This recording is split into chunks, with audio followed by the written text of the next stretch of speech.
music lovers and others out there. This is Phil here. Just a quick demonstration of my gear, my budget conscious build of amps and pedal boards and guitars. You can spend a lot of money in this industry, so I spent 30 years mucking around, so a lot of guys ask me what I play and why it sounds the way it does, and I try and give them demos and forums and stuff, and so I figured best way is to try and make a video of this whole thing. Okay, signal path. Okay, number one, these are the cheapest guitars you can buy for under 300 bucks. This is a Casino, Monterey, all those cheapy ones. They use these ceramic cheap pickups, and that's what these are. Wide as a Strat. Only difference with this is there's an extra switch so that when you are in bridge position you can switch it so that both pickups are on, creating a humbucker effect. So instead of being in series or in parallel, or parallel series, one of the two. Yeah, brain fried. So yeah, we'll just discuss this. Here's the signal path. Guitar into pedal board goes through this is basically Full Tones Catalyst pedal that I've rebuilt and added and subtracted bits and pieces to refine it. That's a simple overdrive, you know, germanium diodes in the feedback loop of an op amp. Boss OS2 overdrive distortion pedal. Mr. Keeley's double tracker modulation pedal, wonderful little machine. Echo Park line 6 delay into an optical compressor. This is Mike Tester's circuit. You can find him on Freestyle Boxes, look for his posts. An extra bit of drive circuit there, too complicated to go into, and a cab sim. The cab sim is really makes this sing, as you'll see in a minute. Okay, so let's just switch on.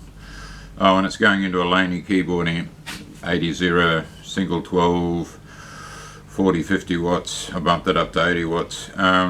It's got spring reverb, 3 channels, volume, bass, treble, pretty basic stuff, but it's essentially a flat amplification. So yeah, that's just, you know.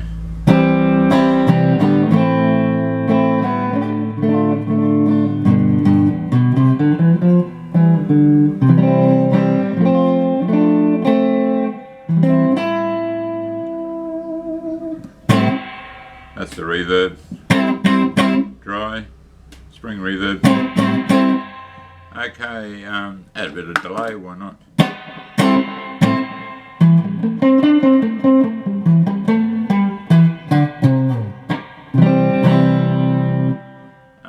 Now I'll add my tone control because that's really gives a lot of variation to the sound. Jumps out, and lots of control over the mid-range, so much so that you can almost kill the really nice little pedal. That's my own design. Let's turn on the compressor. Okay, now I'll make a big difference. We'll add the cab sim. Now you're getting into that rock sound.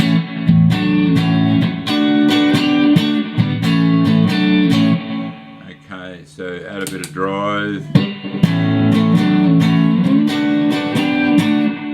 Alright, add a bit more drive, a boost. That's basically a boost pedal.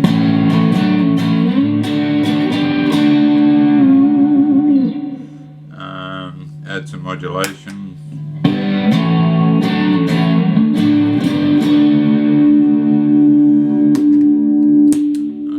Show you this clean because that's where it shines.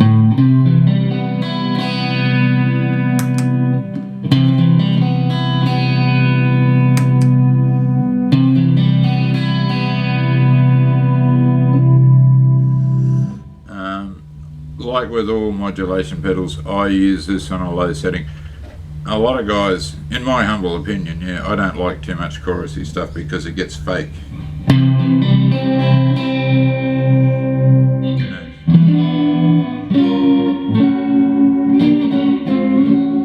It gets too fake to me. It just sounds all wrong. just sounds synthetic or something. It's no, but it just adds on low setting. You just don't even know it's on. I've got that on most of the time when I play. So yeah.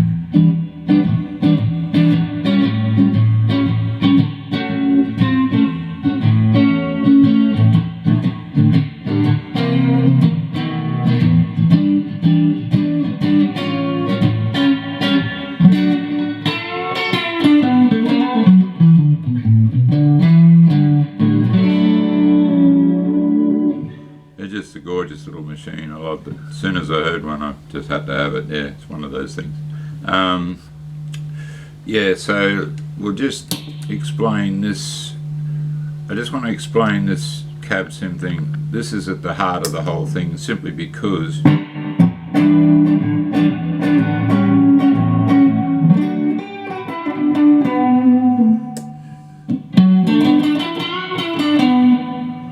off, on,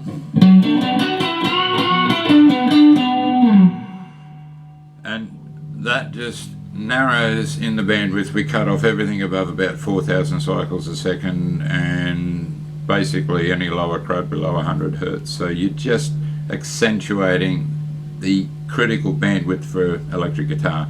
That's where everything happens with an electric guitar. Pretty much, if you turn that off, crank up a lot of distortion, that's where it all falls apart, because too much bandwidth, it just turns into a clangorous mess. You lose note definition, you lose clarity, and that's one of the reasons I built this. The other reason that I built this thing, or what I wanted to achieve, which took me forever, is a more dynamic sort of that touch sensitivity of those old amps. You wind back the volume and you can get a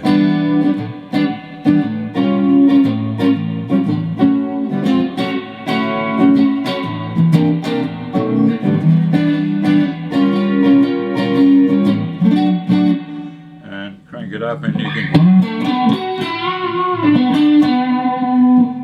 so yeah,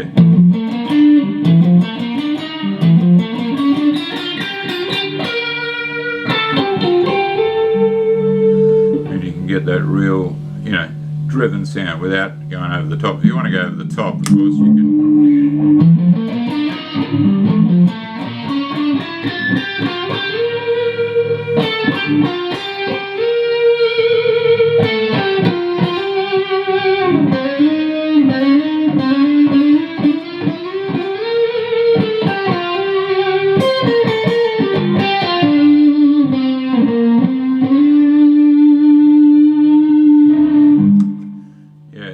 Too close to the amp there.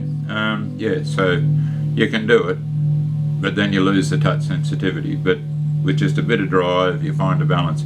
If you've got a really high powered guitar with high output pickups, you'd want to rethink all this to find any kind of balance, because you're going to quickly lose it when you've got too much gain.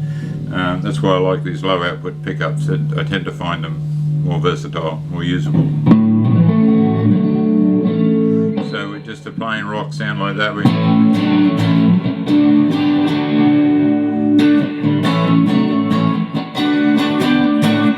so if I'm playing clean,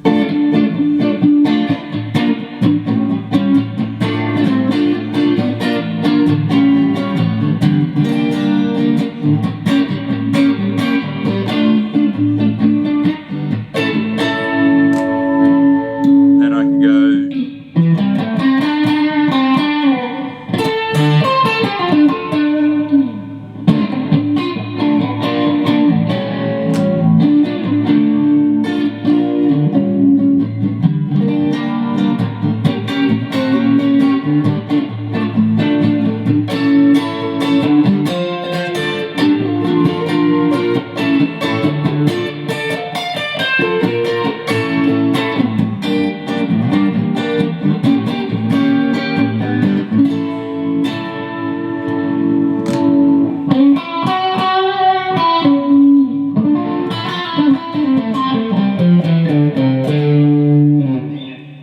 So yeah, it gives a bit of versatility to my rig, and